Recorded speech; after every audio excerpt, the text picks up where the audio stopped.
कामों से मैं प्रभावित हुआ हूँ, अध्यक्ष जी के काम से। क्योंकि आज तक हमारे गांव में कोई ने आपकी पार्टी में, देखो खुली बात कह रहा हूँ, अभी आया, अभी प्रसन्न हुआ इस अध्यक्ष जी से। ये एक बात भी है, जब हम इस पार्टी की बात कर रहे हैं तो ये बात सत्य है, इसमें बता दी, जब तक कार्यकर्ता, जिला अध्यक्ष, तुम्हारा विधायक, आप इसको घर घर, मान लो आज सरकार नहीं है बाबूजी, सरकार से कोई नहीं, अगर हम कोई पीड़ित व्यक्ति पहुंच जाता हो, बाबूजी कहते हैं चलो हम चल रहे थाने, कोई मतलब नहीं, हम फिर जाएं, लेकिन इतना रहता है कि आए तो। और दूसरी बात, ये सरकार ऐसी है कि अगर तुम वोट दो सब करो, लेकिन ये नहीं सुनती है। इसलिए मैं थोड़ा प्रसन्न हो गया। मैं 60-40 साल से मैं भाजपा में रहा। मेरा यही कहना है कि आप मुखिया है राष्ट्रीय लेवल के, इन लोगों को ये बात मेन पुनर्वास वाली है बाबूजी के। मैं 60 साल से जब भगे हैं, 60 साल हो गए, मान लो हमारे एक पुरखा थे, वो 5 एकड़ जमीन दी थी। अब 60 साल में हम 3 भाई थे उनके, तो 3-3 डेढ़ एकड़ बैठी। अब 3-3 भाई के 3-3 लड़का है, बता दो। अब वहां बैठने लायक हमको जमीन नहीं की। बात सच है, जो हमारी बबीना ब्लॉक की जमीन है, बड़े परेशान लोग हैं यहाँ पर, नेता लोग ठग के जाते हैं। आपसे यही निवेदन है, आपके कार्यकर्ता, आपके जिला अध्यक्ष, आपके भाजपा बहुत खराब है। अगर घर घर जाएं या घर घर आप निर्देश दें, आप 27 में निश्चित सरकार बनेगी, के मेरा वादा। चलिए धन्यवाद, बहुत धन्यवाद के साथ धन्यवाद आपका। ठीक है, अपनी बात कौन कहेगा अपनी? इन्होंने कह दिया, अच्छी बात कही। नहीं, आपका कहना मानेंगे, आप कहना मानेंगे। हाँ, इनका कहना मानेंगे। नहीं, सबसे प्रथम ठीक माननीय राष्ट्रपति जी और अरे समझ गया, तो सभी बैठे हुए हैं, नाम याद है किसानों की ओर से आप सभी का बहुत बहुत आभार, जो आपने डेलीगेशन जारी करके उन किसानों का हौसला जारी किया। और सबसे मूलभूत समस्या जो बीडा की है, वो आज से 13 और 14 साल पुरानी सर्किट रेट के आधार पर, और जैसा कि रजिस्ट्रियां सीधी रजिस्ट्रियां कराई जा रही हैं अध्यक्ष जी, और हाउस में उनके मजदूर संकट में हो, किसान की आर्थिक स्थिति ठीक ना हो, और उस समय हम ये दावा कर रहे हो कि दुनिया में हमारी अवस्था क्या पहुंचने जा रही, किस स्थान पे हमारी अर्थव्यवस्था पहुंचेगी, ये सवाल खड़ा करता है। इसलिए मैं मजदूर भाइयों की समस्याओं का, जो आज इन्होंने एक पॉलिटिकल चार्ट बनाया है, पॉलिटिकल कैलेंडर बनाया है, उसके तहत हमारे मजदूर सभा के लोग काम करेंगे। और भविष्य में जो समाजवादी पार्टी की लड़ाई है, उसमें मजदूर भाइयों का और खासकर समाजवादी मजदूर संगठन का बहुत बड़ा योगदान होने जा रहा है। इनका नाम भी बड़ा आसान है, SMS, समाजवादी मजदूर सभा। ये नाम ऐसा है जो याद नहीं करना है, सबने पहले ही रटा हुआ है, SMS। ये SMS हर मजदूर की समस्या का SMS हम लोगों तक पहुंचाएगा। ये हमारे SMS ताकत बनेगी, हमारी पार्टी के संगठन की मजबूती पहुंचाने का काम करेंगे। दूसरे हमारे झांसी के किसान भाई आए, पहले भी आए थे, एक डेलीगेशन बना करके मैंने लीडर ऑपोजिशन जो अपर हाउस में उनके साथ भेजा था, संबंधित अधिकारियों से बैठक करके आए। जिला अधिकारी महोदय ने जो आश्वासन दिया है, स्वाभाविक ये बात स्वीकार की जाती है कि अगर जिलाधिकारी महोदय कोई बात को मान रहे हैं तो इसका मतलब सरकार भी उससे सहमत है। अगर उस समय के जिलाधिकारी महोदय जो भी रहे थे, उन्होंने आश्वासन दिया है कि हम समस्याएं जो किसानों की उनका समाधान करेंगे, तो दोबारा जाकर के हम लोग अपने लीडर ऑपोजिशन को कहेंगे कि दोबारा जाकर के एक बार किसानों के बीच और वहां पर संबंधित अधिकारियों से बातचीत कर करके फिर आगे इस लड़ाई को हम बढ़ाएंगे। और अगर ये सरकार ने फैसला लिया है कुछ कैबिनेट्स में जो हमारी जानकारी में नहीं है, लेकिन हम किसानों के लिए, ये जो झांसी के किसान है, अब उत्तर प्रदेश के अलग अलग जगह के किसानों को जो विकास के लिए, उद्योग के लिए, कारोबार के लिए जमीन छीनी जा रही है, समाजवादी पार्टी की मांग है कि उनको बाजार भाव मिलना चाहिए, बाजार की कीमत मिलनी चाहिए, जो मार्केट प्राइस है वो मिलना चाहिए, और दबाव बना करके किसी भी सहमति के कागज पर दस्तखत नहीं कराने चाहिए। हमारे किसान भाई कई बार नहीं समझ पाते हैं, उन्हें समझाया कुछ जाता है और कहा जाता है कि इस कागज पे दस्तखत कर दो, और जब एक बार दस्तखत हो जाते हैं तो उसके बाद उनके पास कोई अधिकार नहीं बचता है। जब लैंड एक्विजिशन एक्ट है और हम और आप सब ये मानते हैं कि हमें किसानों के साथ खड़े रहना है, किसानों को लाभ पहुंचाना है, तो सर्किल रेट बढ़ा करके जो 4 गुना मुआवजा है या मार्केट वैल्यू है, मार्केट वैल्यू के हिसाब से उनको मिलना चाहिए। और जिन किसानों के नाम पर जमीन दर्ज नहीं है, क्योंकि सरकार ने ही उन्हें जमीन दी है जब स्थापित हुए हैं, तो और अगर सरकार ने ही विस्थापित किया है, पहले भी उनकी जमीन ली जा चुकी है और फिर जमीन ली जा रही है। ये सच है कि जमीन की मारामारी है, इसीलिए Bharatiya Janata party land acquisition act ला रही थी, ऐसा कानून ला रही थी कि हमारे किसानों की जमीन छीन जाए। आज भी भारतीय जनता पार्टी के लोग ही जमीन छीन रहे हैं। जितनी जमीन है वो एक्सपेंड नहीं हो सकती है, जो जमीन है वो उतनी ही रहेगी। जैसा हमारे नेताजी के नाम के नामारासी राजपूत जी ने बताया कि एक परिवार को एक समय पर 5 एकड़ जमीन मिली थी। भाइयों के बंटवारा, उनके बेटों के बंटवारे के बाद जमीन उनके हाथ में कुछ है ही नहीं। ये एक परिवार की कहानी नहीं है, पूरे देश के तमाम परिवारों की यही कहानी है। और इसलिए भी ये संकट का समय, क्योंकि जमीन एक्सपेंड नहीं हो सकती। जो इंफ्रास्ट्रक्चर बन रहा है, जो विकास हुआ है, उससे जमीन और कम होती जा रही है। आप लोगों को याद होगा, नेताजी हमेशा कहते थे कि जमीन सिकुड़ रही है, जितनी सड़कें बनेंगी, जितना इंफ्रास्ट्रक्चर काम होगा, हमारी जमीन उतनी कम हो जाएंगी। कभी किसी ने पुराना लखनऊ देखा होगा, तो लखनऊ छोटा सा शहर रहा होगा, जहां से ये लोग चलकर गए बबीना। मैं समझता हूं जिस समय बबीना बना होगा, जो कैंटोनमेंट एरिया आमड के लिए निश्चित किया गया, झांसी और बबीना के बीच में हो सकता है सुनसान जगह रही हो, लेकिन आज बबीना और झांसी की जमीनों की कीमतों में कोई फर्क नहीं है, ज्यादा ही होगा एक दूसरे के से लगभग। इसलिए हमारे किसानों के साथ धोखा न हो। झांसी के किसानों की हम मदद करना चाहते हैं। हम चाहते हैं किसानों को मार्केट प्राइस पैसा मिला जाए। और भारतीय जनता पार्टी को याद रखना चाहिए, भगवान प्रभु श्री राम जी की धरती पर जो उन्होंने भेदभाव किया था, उसी की वजह से भगवान श्री राम जी ने उनको चुनाव वहां से हरवा दिया था। अयोध्या के लोगों की, गरीबों की जमीनें भारतीय जनता पार्टी के लोगों ने छीनी थी, लूट की थी, उसमें मुनाफा कारोबार करने का काम किया था। उसी का परिणाम यह हुआ कि प्रभु श्री राम जी ने भारतीय जनता पार्टी को अयोध्या की धरती से हरा दिया था और पूरे देश में एक संदेश दिया था कि कम्युनल पॉलिटिक्स का अंत होगा, कम्युनल पॉलिटिक्स और आगे नहीं बढ़ सकती है। झांसी के लोग, किसान भाइयों से भी कहूंगा, इन भारतीय जनता पार्टी को सबक सिखाएं, पूरे बुंदेलखंड के लोग सबक सिखाएं, क्योंकि वहां पर जा करके भारतीय जनता पार्टी ने झूठ बोला है। मिसाइल बनाएंगे, फाइटर पायलट, वो फाइटर एयरक्राफ्ट बनाएंगे। आज अगर गोला, बारूद, तोप, गोली, बंदूक बन गई होती तो हमें बाहर से नहीं मंगाना पड़ता कुछ भी। हमारे बुंदेलखंड में मिसाइलें बन गई होती तो हमें रशिया से मिसाइल नहीं मंगानी पड़ती, दूसरे देशों की तरफ नहीं देखना पड़ता। बताओ कब कहा था कि हम मिसाइल्स बनाएंगे, आप याद कीजिए। लेकिन सुनने में आया है कि वो होम मिनिस्ट्री से कोई एक आया है चिट्ठी कि अब कोई बात नहीं कर सकता है डिफेंस को लेकर के, इसलिए हम अपने शब्द वापस ले रहे हैं। लेकिन भारतीय जनता पार्टी ने वादा यह किया था कि हम मिसाइल्स बनाएंगे, तोप बनाएंगे, टैंक बनाएंगे, राइफलें बनाएंगे, SLR बनाएंगे, मशीन गन्स बनाएंगे, न जाने क्या क्या बनाएंगे। लेकिन सुनने में आ रहा है झांसी में या बुंदेलखंड में कहीं भी सुतली का बम भी नहीं बनाया इन्होंने, और जमीन ले ली किसानों की। इसलिए इन किसानों के साथ धोखा न हो। इन किसानों के साथ बेईमानी ना हो।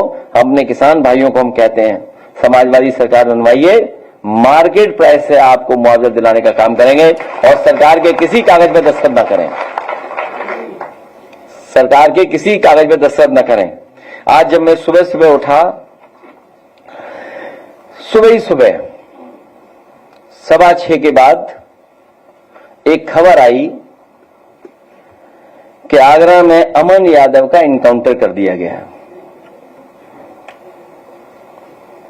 जैसे ही मैं उठा और कुछ देर बाद वो फ्लैश होना शुरू हो गई न्यूज, तो पता नहीं क्या मेरे मन में आया कि ये असली इनकाउंटर नहीं है, ये फेक इनकाउंटर है।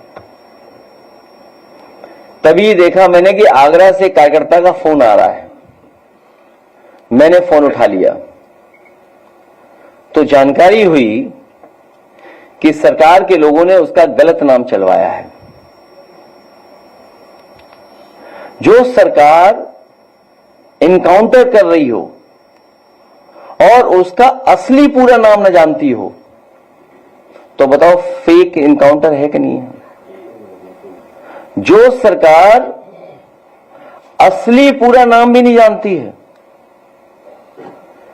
ये जाति विशेष, खासकर हम सबको और खासकर समाजवादियों को, क्योंकि जैसा हमारे किसान भाई कह रहे थे, उन्हें पीड़ा है, जिसको पीड़ा है, तकलीफ है, उसके साथ पीडीए है, पीडीए है उनके साथ। जाति विशेष को बदनाम करने के लिए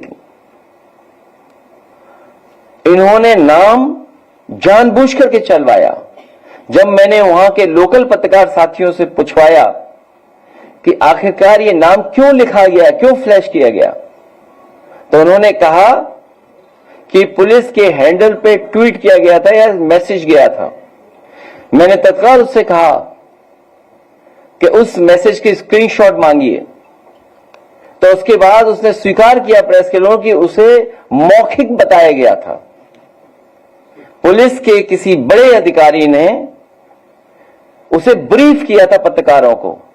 इसलिए समाजवादी पार्टी की मांग है, जिसका असली नाम भी नहीं सरकार जानती है, पूरा नाम, ऐसे अधिकारी को तत्काल निलंबित करना चाहिए जो बदनाम करना चाहता है।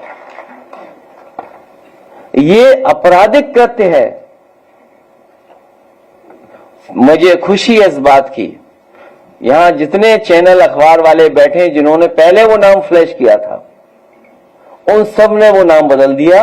मैं अपने प्रेस के साथियों का धन्यवाद देना चाहता हूं। नाम बदल दिया, इसका मतलब उन्हें पता है कि पीडीए की सरकार आ रही है।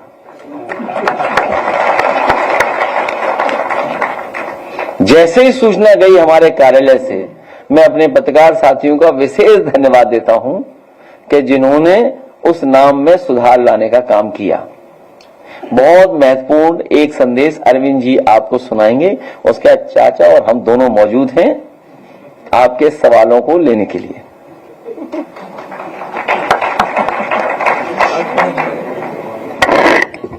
माननीय राष्ट्रीय अध्यक्ष जी,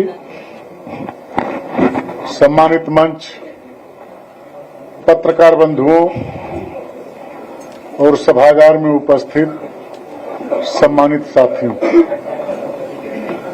देश की हर स्त्री के नाम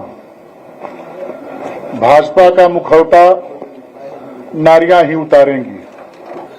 आजादी से पहले ही भाजपा के पूर्व रूप का चाल, चरित्र और चेहरा ऐसा न था कि वो सामने आकर मुंह दिखा सके, क्योंकि वे ऐसे काम, वारदात और साजिश षड्यंत्र करते थे जो देशभक्ति, नैतिकता और सामाजिकता के पैमाने पर नकारात्मक और अपराधात्मक माने जाते थे।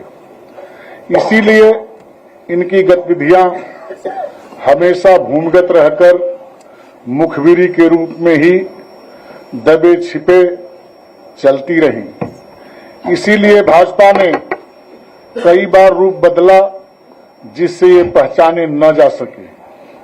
यही परंपरा आज भी जारी है। जब इनके समर्थक पीठ पीछे से कई अनाम नाम रखकर अपनी भूमिगत नकारात्मक भूमिका निभाते हैं और उनका विरोध करते हैं, जो इनकी सत्ता के लिए खतरा है। मूल रूप से भाजपाई और उनके संगी साथी वो लोग रहे हैं जो सत्ता पर परंपरागत रूप से अपनों को काबिज करवाने रखना चाहते थे। इसीलिए राजनीति और अर्थव्यवस्था पर जिन लोगों का सदियों से वर्चस्व रहा है, उन लोगों ने पर्दे के पीछे से भाजपाइयों और उनके संगी साथियों का हमेशा से बल धन और धन बल के साथ दिया। भाजपाइयों ने कभी भी नहीं चाहा कि और वर्ग का तबका राजनीतिक और आर्थिक रूप से शक्तिशाली हो। इसके साथ ही भाजपाइयों ने कभी ये भी नहीं चाहा कि जनता के अधिकार की बात हो। इसलिए ये जनता को शक्ति देने वाले संविधान के भी विरोधी रहे। भाजपाई जिस शक्ति उसके अधिकार की रूढ़िवादी सोच के लोग हैं, इसीलिए सामाजिक क्षेत्र तक में ये शोषित, दमित, वंचित, पीड़ित के साथ साथ महिलाओं को भी हमेशा हेय दृष्टि से देखते हैं। पुरुषवादी सामंती सोच आज भी नारी को मान सम्मान या अभिव्यक्ति की आजादी नहीं देना चाहती है। भाजपाइयों की यह पुरुषवादी घिसी पिटी पुरानी सोच आधी आबादी अर्थात महिलाओं का मान नहीं करती है, बल्कि बालिका, युवती या नारी के रूप में जब भी वो कुछ करना चाहती है, तो भाजपाई और उनके संगी साथी सदैव वो मौका ढूंढते हैं जब वो स्त्रियों का पारिवारिक, सामाजिक, सार्वजनिक अपमान कर सकें और उनके चरित्र तक पर कीचड़ उछालकर उनका मानसिक उत्पीड़न करके नारी के विरोध करने की शक्ति को, मनोबल को तोड़ सके। भारतीय नारी का इतिहास इन रूढ़िवादी भाजपाइयों और उनकी संगी साथियों को इस महापाप के लिए कभी माफ नहीं करेगा। पहलगाम के शहीद की पत्नी द्वारा देश हित में शांति और सौहार्द की अपील करने पर जिस तरह का दुर्व्यवहार और अपशब्द कहे जा रहे हैं, उससे हर महिला और सच्चा देश प्रेमी बहुत दुखी, आहत और शर्मिंदा है। अगर कोई साहसी महिला नैनीताल में भाईचारा बनाए रखने की कोशिश कर रही है या कोई गीत के माध्यम से भाजपाइयों का भंडाफोड़ कर रही है या कोई खोजी महिला पत्रकार कोई खुलासा कर रही है, तो उसे अभद्रता व अनैतिकता की हर सीमा पार करके धमकाया जा रहा है। उसका लिखा दबाव डलवाकर हटवाया जा रहा है। भाजपा समर्थकों का एक कुकृत्य किसी भी माफी के योग्य नहीं है। निंदनीय शब्द भी ऐसे भाजपाइयों और उनके नकारात्मक संगी साथियों की निंदा करने के लिए पर्याप्त नहीं है। नारी वंदना का ढोंग रचने वाले भाजपाई सोच वस्तुतः नारी विरोधी है, जिन्होंने अपनों को खोया है। असीम दुख की इस घड़ी में उनके साथ खड़े होने का समय है। जो साहस दिखा रही है, ऐसी महिलाओं के समर्थन में खुलकर सामने आने का समय है।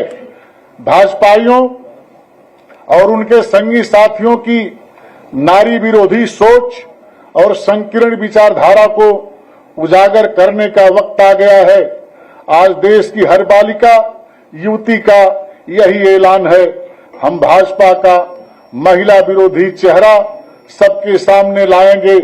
सच्चाई तो ये है कि जो नारी के मान, गरिमा व प्रतिष्ठा का सम्मान नहीं करता है वो और उसका व्यवहार न तो भारतीय हो सकता है और न ही मानवीय।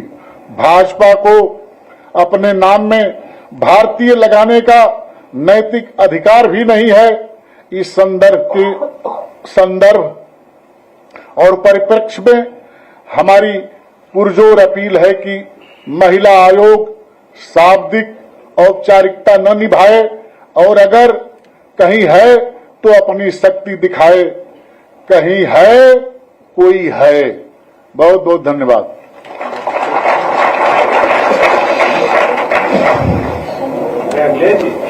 ये सरकार जो है, आज चाचा से शुरू होगा। उत्तर प्रदेश की सरकार जो है, क्या सरकारी नौकरी देने में असमर्थ है और आउटसोर्सिंग की जो बात कर रही है, आउटसोर्सिंग निगम बना रही है। आपकी सरकार आएगी अखिलेश, तो क्या आप आउटसोर्सिंग वाले को पक्की नौकरी देंगे? ये किसान में पूछिए आप। नहीं, वो आउटसोर्स तो खत्म करेंगे। आउटसोर्स खत्म किया जाएगा।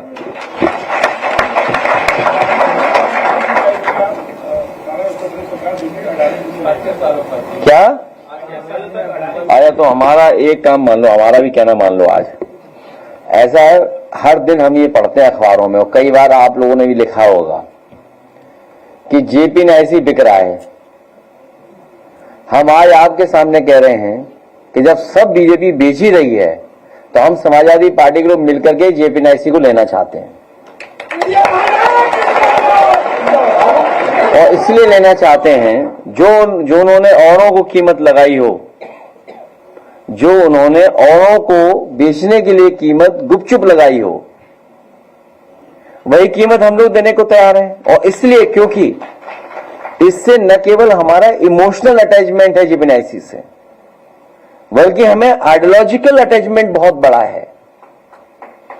और आइडियोलॉजिकल अटैचमेंट के साथ साथ जिस समय इसको शिलान्यास किया गया था उस समय देश के बहुत सारे सोशलिस्ट लीडर्स आए थे, जिसमें नेताजी, जॉर्ज फर्नांडिस साहब और अन्य लोग आए थे। और मैं ये दावा करता हूं कि जेपी नायसी और खासकर जो जयप्रकाश जी का म्यूजियम बना है, देश में किसी पॉलिटिकल लीडर का ऐसा म्यूजियम नहीं बना जो समाजवादियों ने जयप्रकाश जी को समर्पित किया है लखनऊ में। इसलिए न केवल हमारे साथ आइडियोलॉजिकल और इमोशनल, बल्कि हमारी ये उपलब्धि भी है कि एक नेता की लेगेसी को कैसे हम अगली पीढ़ी तक लेकर जाएं। इसलिए जब सब बीजेपी बेच रही है तो हम ये खरीदना चाहते हैं समाजवादी लोग मिलकर के। पूरे प्रदेश और देश के समाजवादियों से मैं अपील करूंगा कि वो हमें चंदा भी देंगे और हम ये लेना चाहते हैं। अगर सरकार को बेचने में दिक्कत हो, उनके पास तमाम एक्सपर्ट अधिकारी हैं। जैसे जब इन्हें मॉल बेचना था, प्लासियो मॉल की मार्केट प्राइस क्या है? यहां जितने किसान हैं ये मांग रहे हैं मार्केट प्राइस क्या रही होगी उस समय प्लासियो की? आप इसी से अंदाजा लगा सकते हैं। एक स्पेस सूट वाले हैं डिप्टी सीएम, उन्होंने अपने ही मुख्यमंत्री, अपने ही सरकार के खिलाफ पत्र लिखा था। तो बात आपको समझ में आ रही होगी क्यों लिखा होगा पत्र। तो एक तो वो एक्सपर्ट अधिकारी हैं, दूसरा समाजवादी पार्टी ने किसानों के लिए, उनकी मदद के लिए, सुविधा के लिए, उनके लिए एक बाजार क्रिएट किया था। न केवल बाजार क्रिएट किया था बल्कि किसान अगर आए लखनऊ में अपना सामान लेकर के आए और कारोबार करना चाहे तो किसान बाजार बनाया था। सुनने में आया है कि आजकल सबसे मॉडर्न, सबसे हाई फाई जगह वो बन गई है, लेकिन वो किसान नहीं है, नई पीढ़ी के लोग हैं। वो किसान बाजार कैफे सेंटर बन गया है। किस नाम से जाना जाता है मैं तो नहीं जान रहा हूं। मैं तो एक ही बार गया हूं वहां पर। हाँ? नहीं, जो भी हो। और उसके बगल में एक किसानों को रुकने की जगह थी, जिसमें होटल बन गया बहुत बड़ा लाल रंग का। वो देखिए, लाल रंग हमारा था। हाँ? लाल रंग हमारा था, लेकिन वो लाल रंग नहीं हटा, होटल हट गया। किसान की जगह किसी उद्योगपति पहुंच गया। हमें कोई आपत्ति नहीं है। तो वो जो एक्सपर्ट लोग हैं, मैं केवल इन बातों को इसलिए कह रहा हूं कि वो एक्सपर्ट हैं कि कैसे कोई चीज बेची जाती है। ये सरकार एसेट्स नहीं क्रिएट कर सकती, सरकार एसेट्स को बेच रही है, क्योंकि कल हम और आप कंगाल हो जाएंगे। अभी मैं देख रहा था, भारतीय जनता पार्टी को कैसे पता है वॉर होने वाला है? मुझे कोई ये बताए, भारतीय जनता पार्टी को कैसे पता है वॉर हो रहा है? उनके ट्विटर हैंडल से, उनके मीडिया सेल से एक कहा कि वॉलंटियर्स हमें चाहिए जो लोगों की मदद करेंगे। उन्हें कैसे पता वॉर होने जा रहा है?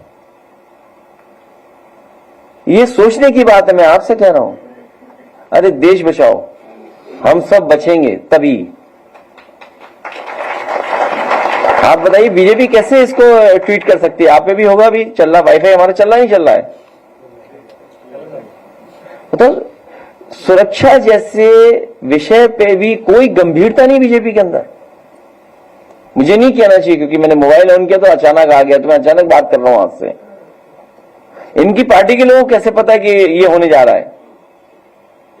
और फिर ये कोई दिखावटी और प्रदर्शन का वो नहीं है समय।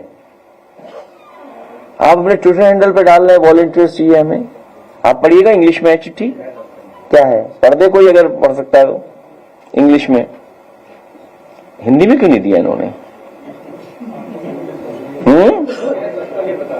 किसी इसलिए कि कोई जाने ही ना। आप देखिए ना क्या बात है, the ministry of home directed ये वॉलंटियर चाहिए ना, वॉलंटियर बीजेपी ट्वीट कर रही है। बताओ, सरकार कहे तो अलग बात है।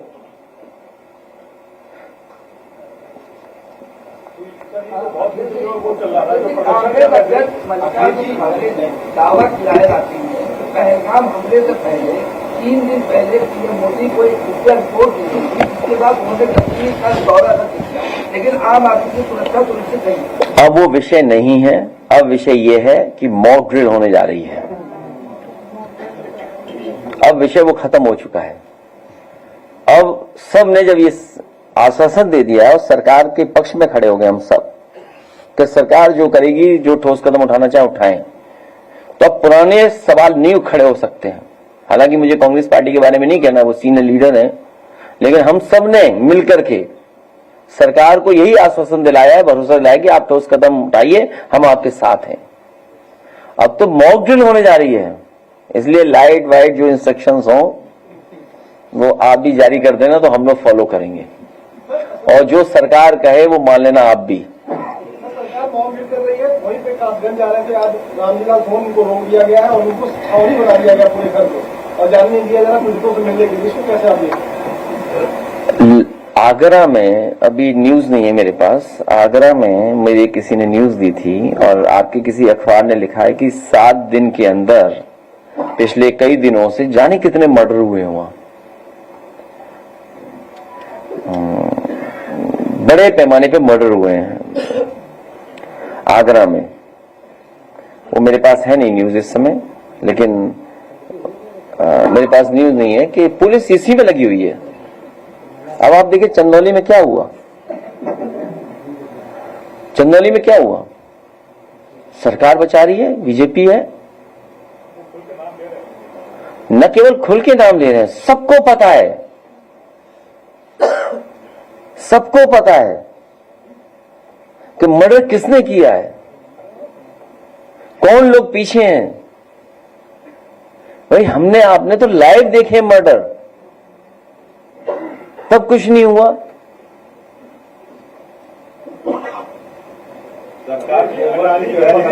है? अरे हम खुद खरीदना चाहते, जेब में ऐसी उल्टी बातें कर रहे हैं आप।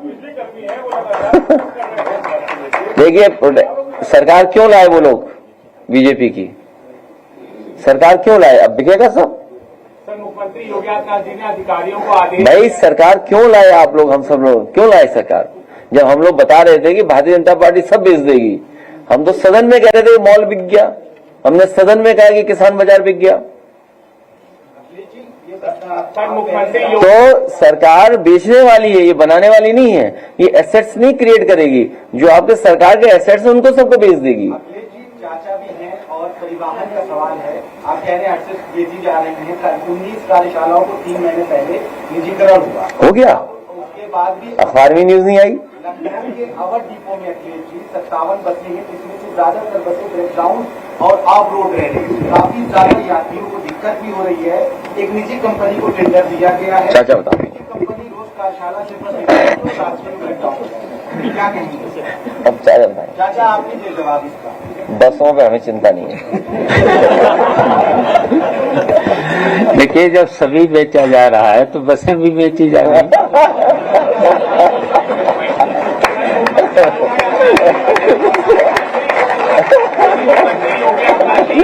अधिकारियों को आदेश दिया है कि जितने भी सरकारी भवन या विभाग है वहाँ पे प्राकृतिक गोबर का इस्तेमाल किया जाए।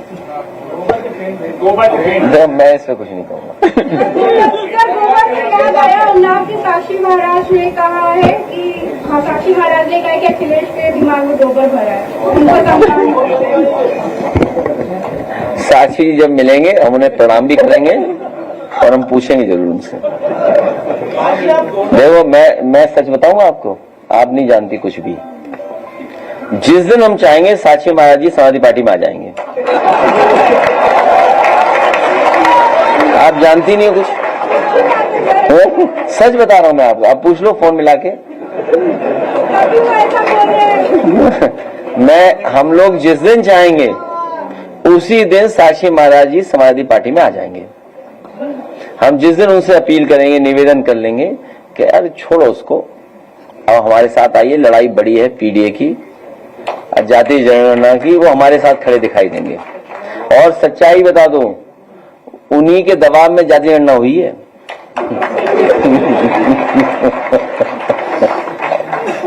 आप गोंडा गए थे अभी पहले, वहाँ के भूषण शरण सिंह जी के बड़े बयान आ रहे हैं सरकार के खिलाफ, और वो कहते हैं विधायक माने मौजूदा वक्त में कुछ नहीं।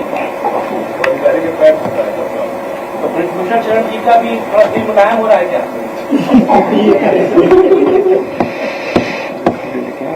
ऐसा नहीं, देखिए ऐसा है, चाचा के संबंध सबसे अच्छे हैं। और कोई बात बताओ।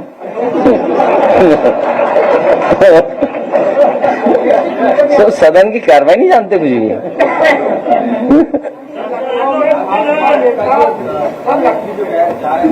सॉरी, नहीं देखिए, उस पे देखिए, आज तक अखबार और टीवी, आज तक है, कौन सा है? आज तक है। देखिए, आज तक को ज्यादा उलझाना नहीं चाहिए चीज है। आपने भी हमारा कहना माना, आज तक ने चलाया कि अमन यादव, तो आज तक को बताया कि तुम गलत कर रहे हो, तो उन्होंने नाम बदल दिया और खेत भी प्रकट कर दिया। वो खेत वाली लाइन पढ़ो जरा, लाओ हमें। आज ही खेत प्रकट, मैं इनका धन्यवाद देता हूं कि इन्होंने जो गलती की उसके लिए खेत प्रकट किया। खेत प्रकट किया था शायद आपने, हाँ कर दिया। वो लाइन है खेत वाली लाइन नहीं मेरे पास है, नहीं, हाँ ये रही खेत वाली लाइन। तो आज तक ने गलत नाम डाल दिया था, अमन यादव की जगह अमन यादव डाल दिया था। तो हम लोगों ने शिकायत की, तो आज तक ने स्वीकार की कि उनसे गलती हो गई, तो उन्होंने खेत भी डाला उसमें बाद में। इस खबर के पहले वर्जन में आरोपी का नाम अमन यादव छप गया था। इस गलती के लिए हमें खेद है। तो मैं आज तक को बहुत धन्यवाद देता हूँ। आप बता रहे बुंदेलखंड की बात कर रहे हैं, बुंदेलखंड से हो रहा है जहाँ खनन का काम बड़े पैमाने पर होता है। सवाल ये है कि यमुना नदी का जो जलस्तर है वो बढ़ता जा रहा है, उसके करीब के जो गांव है वो धीरे धीरे पलायन करने में मजबूर है। ब्लीचिंग का काम वहाँ शुरू किया था, लेकिन उससे पूरा भ्रष्टाचार दिखा और वो वापस पानी वहाँ आ रहा है। कैसे देख रहे हैं आप? बहुत गलत बोल रहे हैं।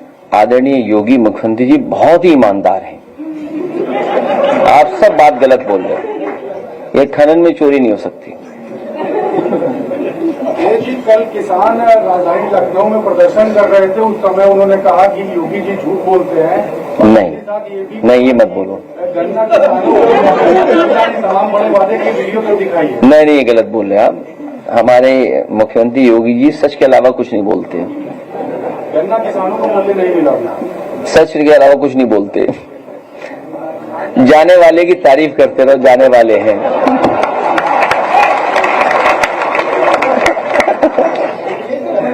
आपको भी पता है, सबको पता है।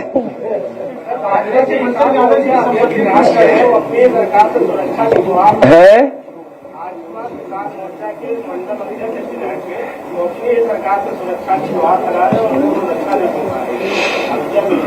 नहीं, उन्हें सुरक्षा मिलनी चाहिए। पत्र हम लोग लिख देंगे उसके लिए। लाल भाई वो लीडर अपोजिशन है हमारे साथ, जो ये बात बता रहे हैं, आप पत्र से लिख देना, चिट्ठी लिख देना सुरक्षा के लिए। आप उनकी जानकारी देना, ये चिट्ठी लिख देंगे। बीजेपी के कोई किसान नेता, उन्हें धमकी मिल रही है, तो आप चिट्ठी लिख देना सुरक्षा के लिए। क्या खड़गे जी ने आरोप लगाया है कि अगर पीएम के पास इनपुट था तो उन्होंने वो इनपुट आर्म फोर्सेस का। मैं जवाब दे चुका हूँ। अभी आपके साथी ने सवाल पूछा था, मैं जवाब दे चुका हूँ। देखिए, एक मिनट जाओ, मैं किसी पॉलिटिकल पार्टी लीडर के लिए कुछ नहीं कह सकता, वो मेरा विषय नहीं है। क्योंकि आप लगातार सवाल पूछे, हमें डर भी लगता है चैनल वाले किसका कैसे इस्तेमाल करें। सच्चाई तो ये है, सच्चाई ये है, किसी भी पॉलिटिकल उसमें जब ऑल पार्टी मीटिंग हो गई और आपने सरकार को कहा है कि ठोस कदम उठाएं, तो ये बातें उस समय भी आई हुई या फिर एक बार और फिर ऑल पार्टी मीटिंग हो जाए। क्योंकि जब देश में मॉक ड्रिल हो रही है, वॉर के लिए मॉक ड्रिल हो रही है, तो ये विषय उठना बिल्कुल बंद होना चाहिए। अब मेरी लड़ाई करा दोगे आप? तो जब हम कह रहे हैं कि वहां सब सुझाव दिए जा चुके हैं, तो एक बार फिर ऑल पार्टी मीटिंग बुला ली जाए, तो बातें उस समय भी रख दी जाएंगी। Leader of opposition Lal Bihari ji ने वाराणसी में कमेंट किया था, बीजेपी अभी उन्हीं के कमेंट को लेकर उनको टारगेट कर रही है। उन्होंने भी पहलगाम की बात की थी। क्या बीजेपी कर रही? तुम्हें नहीं पता दिल क्या कहता है तुम्हारा? दिल में इनकी भी वही बात है जो लाल बिहारी जी कह रहे हैं। नहीं हो तो अब हम पे कोई मशीन ही नहीं है। सच्चाई यही है, जो ये जो दिल में इनके भी वही बात है। अब मेरे नेगेटिव चलाएंगे न्यूज। कौन सा खबर है? बस समझ जाओ टाइम्स में क्या है।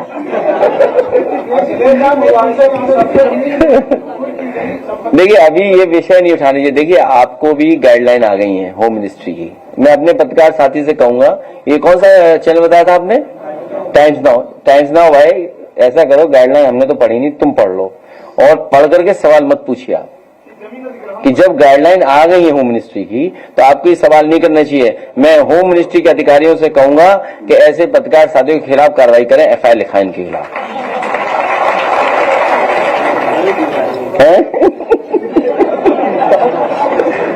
क्या नहीं, इसलिए गाइडलाइन आ गई तो हम कैसे कह सकते हैं? आपको भी नहीं सवाल पूछना चाहिए। कार्रवाई हो रही है, क्या प्रतिनिधिमंडल जाएगा?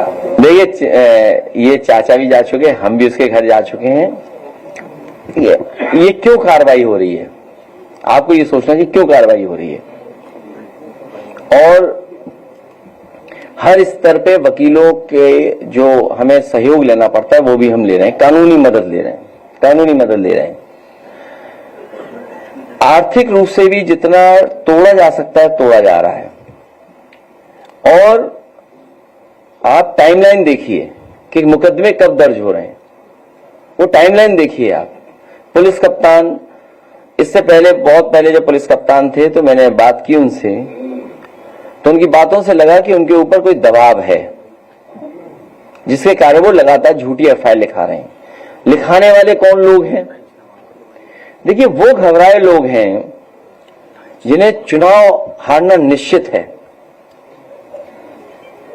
चुनाव हारेंगे वो लोग जो एफआईआर लिखा रहे हैं, वो चुनाव हारेंगे। उन्हें कोई भी गणित चुनाव नहीं जिता सकता। और मैं आपको याद दिला दूं, वो बातें याद नहीं दिलानी चाहिए।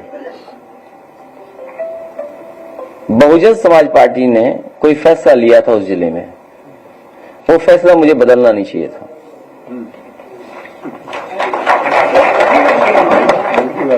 उत्तर प्रदेश के अधिकारी जो जमीन अधिग्रहण जो लगे हैं वो एक अभी पॉलिसी का इंतजार कर रहे हैं। क्या चीज? जानकारी किसकी? जमीन अधिग्रहण के अधिकारी जो वर्तमान में हाँ वो आपकी घटनाओं को आग्रह पॉलिसी की जमीन अधिग्रहण की कहते हैं लिखित में तो थी, लेकिन अखिलेश जी की कोई अलग से पॉलिसी पीसफुल ट्रांसफर हो गया था। हम तलाश रहे हैं, हमको मिल नहीं। वो कभी उन्हें नहीं मिलेगी कि उसके लिए दिल बड़ा होना चाहिए। आपने सुना नहीं, मुख्यमंत्री जी कह रहे थे कि शामली से लेकर के हम एक्सप्रेसवे बनाने जा रहे हैं आसाम में सिलचर तक। अब उन्होंने भारत का नक्शा ही नहीं देखा। कुछ देर बाद यूपी खत्म हो जाता है, बिहार और दूसरे स्टेट झारखंड हो सकता है बीच में पड़े, और फिर पड़े जाके कलकत्ता, फिर वहां आगे पड़े जाकर। तो सोचिए, उत्तर प्रदेश के मुख्यमंत्री ये ऐलान कर रहे हैं कि हम एक्सप्रेसवे बनाएंगे दूसरे प्रदेश में, अपने प्रदेश में तो बना नहीं रहे। मैं समझता हूं मैंने पत्रकार साथियों का बहुत समय ले लिया है। एक सवाल है, तुम्हारा ही मन नहीं जाने का आप 10 करोड़ रुपए की मांग कर रहे थे पहलगाम में जो लोग मारे गए, आप लगातार 10 करोड़ रुपए की मांग कर रहे थे उनके मृतक परिजनों के लिए, और वो लोग शहीद दर्जे की मांग कर रहे हैं। ये सबसे पहले हम ही लोगों ने कहा कि देखिए, जो शहीद हुए हैं पहलगांव में, उन सभी परिवारों की मदद होनी चाहिए, शहीद घोषित होने चाहिए, और सरकार को 10 करोड़ से उनकी मदद करनी चाहिए।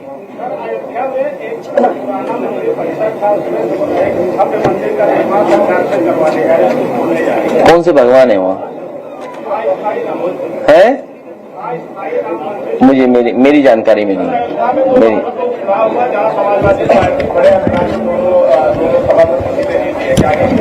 अभी कुछ नहीं कहेंगे, अब आपको जाने के लिए कहेंगे। आइए किसान, अरे रुक जाइए, अरे कोई एक बहुत अच्छा स्कल्पचर है, क्या बोलेंगे हिंदी में, स्कल्पचर जो मूर्तिकार है, वो कुछ बना के आए। निगम जी के परिवार के भतीजे हैं, दीपक निगम, और उनके साथ 2 लोग हैं। कृपा करके आ जाएं यहाँ। और मजदूर सभा हमारे लिए एक माला लाई है, मजदूर सभा 2 माला लाई है। मजदूर सभा के लोगों से कहेंगे बाकी लोग वहीं बैठिए, सबके बैठिए, बाद में मिलेंगे, बाद में।